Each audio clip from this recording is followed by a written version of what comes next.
The world is ending, and we're playing games.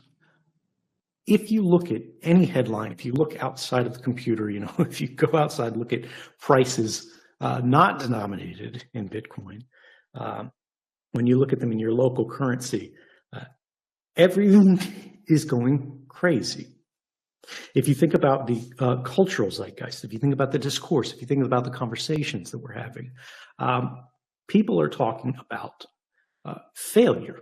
They're talking about isolation and atomization of people, where we're being pushed further and further apart.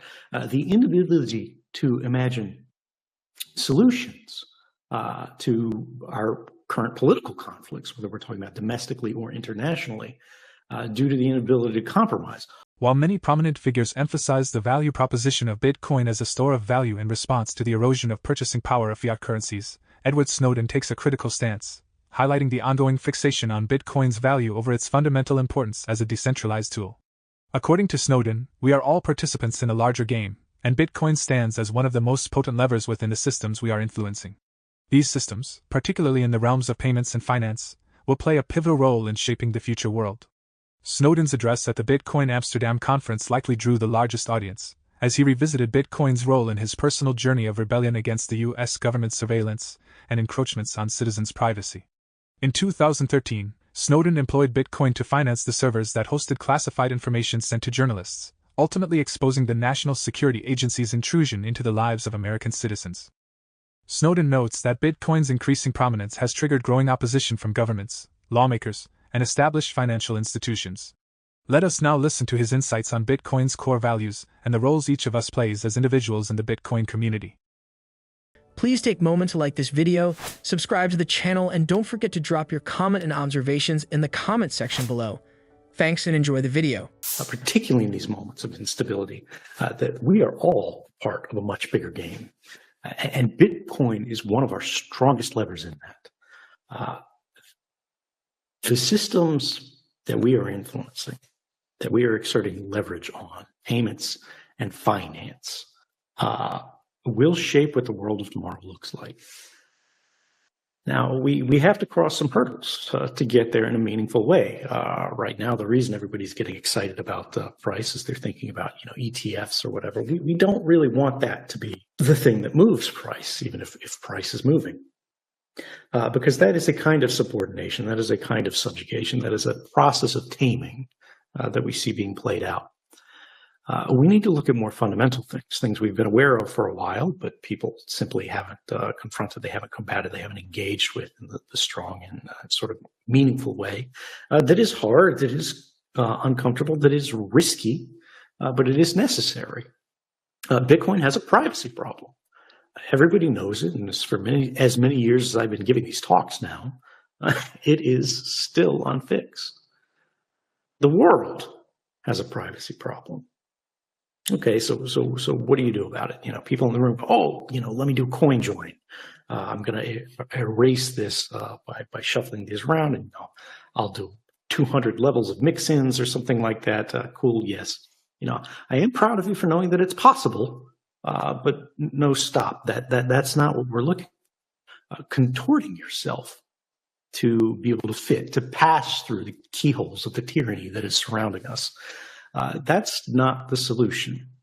The goal is not to, wake up in the morning and be blessed with the perfect suite of knowledge and skills that will allow you to dance through the Byzantine hell of a smartphone's, evil, invisible, perfidious network traffic that is diming you out to everybody they can without asking your permission, just in order to be able to interact with society in some approximation of safely, right? You go, oh, well, I've got VPNs and I've got these things they're blocking this. I'm using ad blockers and I've got a hardened browser and whatever. That's not the goal. And it only benefits, the smallest minority fraction. When we talked about, the old case of Lenin and these people who are, sort of putting their axe on the ground, it comes from the collective. There has to be a mass. There has to be enough people. And the more exclusive your community becomes because of the burden of knowledge that it requires to participate in it, the smaller that collective will necessarily be.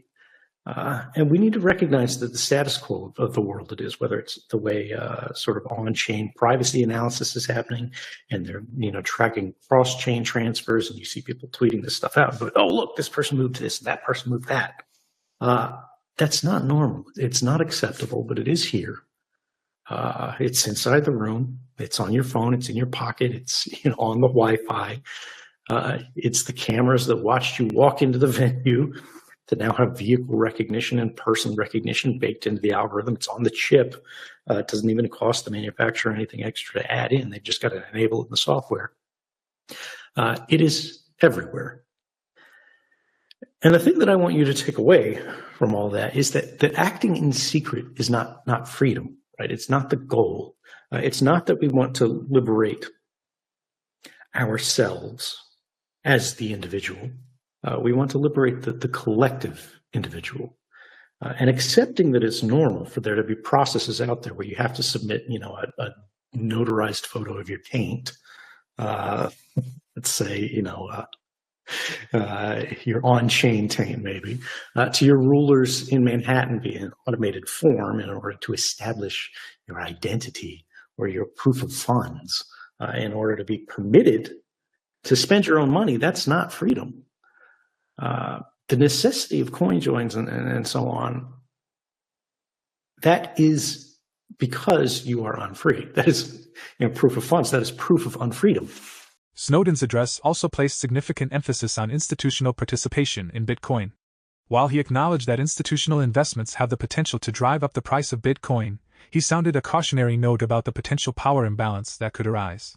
Such an imbalance, according to Snowden, could curtail the influence of everyday Bitcoin users over the cryptocurrency's future trajectory.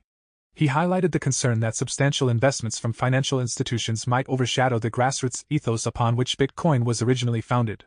Furthermore, Snowden addressed the topic of Bitcoin ETFs, which have garnered substantial attention as major financial firms pursue regulatory approval for their introduction. He suggested that these ETFs could effectively domesticate Bitcoin, steering it away from its original decentralized essence. Gary Gensler is not Daddy Bitcoin. I don't really care what he thinks, and I don't think you should either. I think when you look at the influence that these institutions are having on the ecosystem, there are positives, and I'm not saying there won't be, right? Like institutional money flows in, number goes up, everybody's happy, great, sure. But then you get a lot more of these Manhattan offices, you get a lot more of these processes, you get a lot more of this pressure to submit to these processes in these institutions that you do not control, that you cannot influence. And we should focus on what we can influence. And it's important to remember that there is a lot that can be influenced. When you think about why everybody's so excited about the SEC and its like stable coins and everything like that, is because there's a real demand for stable coins because, they want to find a way to offset volatility. And okay, if you want to engage in that, in those sort of legacy systems, you can, but don't try to emulate the dollar. Liberate it, seize it, right? Make it unowned, make it decentralized, make it private. None of the stable coins that exist right now that I'm aware of are private by default. There are some that at least don't have blacklisting or whatever, as opposed to like a Tether or a USDC. But it's important to remember that that's not enough. Just like with Bitcoin, Bitcoin is enormously powerful, enormously useful. That's as it is. If we think about Bitcoin as how it was, there was a time when everybody thought Bitcoin payments were private, right? Just because there wasn't a name on the account. And people are still, journalists are still out there saying, oh, Bitcoin, the anonymous digital currency or whatever. We know it's not. That level of sophistication creeps up. The ledger is always out there. The ways it will be applied and exploited will only grow.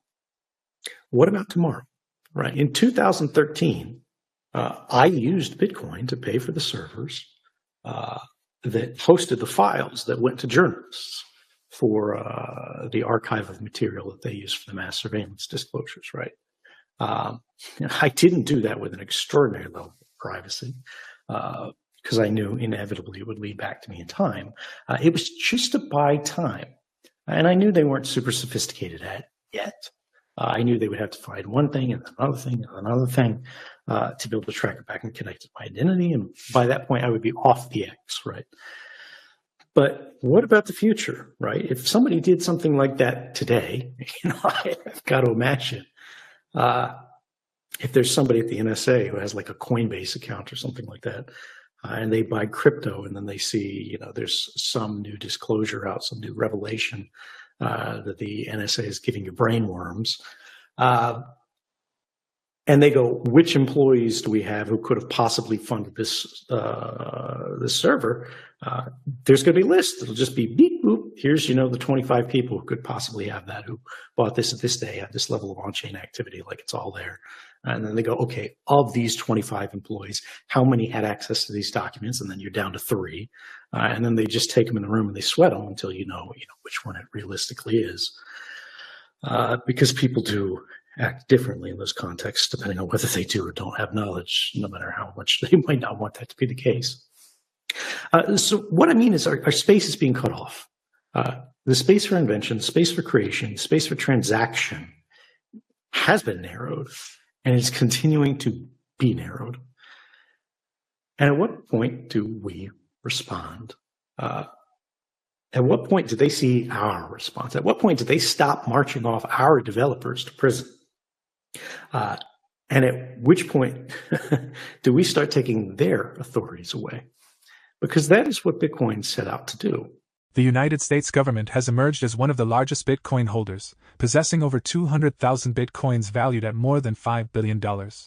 Despite having sold a few thousand Bitcoins worth millions earlier in the year, recent data analysis based on public filings, conducted by the cryptocurrency firm 21.co, estimates that the U.S. government still maintains ownership of approximately 194,195 Bitcoins, estimated to be worth $5.3 billion.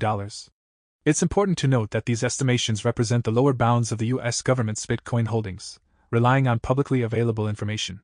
The analysis tracked the movement of Bitcoins in government wallets associated with the 3 most substantial Bitcoin seizures since 2020, including the Silk Road seizure of 369 Bitcoins in November 2020, the Bitfinex hack seizure of 94,643 Bitcoins in January 2022, and the James J. seizure of 51,326 Bitcoins in March 2022. The U.S. government stores its Bitcoin stash primarily in offline encrypted storage devices known as hardware wallets, which are securely held under the purview of the Department of Justice and the Internal Revenue Service. It's important to note that assets seized do not immediately become government property. They are held by the U.S. Marshals Service until a court issues a definitive forfeiture judgment. Periodically, the U.S. government also sells a portion of its seized Bitcoins through an auction system based on court liquidation orders. In recent years, the government has chosen to use cryptocurrency exchanges for selling seized Bitcoins rather than public auctions. One such sale occurred in March earlier this year when the government sold 9,118 Bitcoins on Coinbase, as confirmed by public filings. The question of whether Bitcoin's price should be disregarded in favor of adopting its core values or vice versa raises an interesting debate. We invite you to share your perspective and the rationale behind your answer in the comments section below. For more Daily Dose Crypto news, check out these 2 awesome videos on your screen. Click now and we will see you on the next video.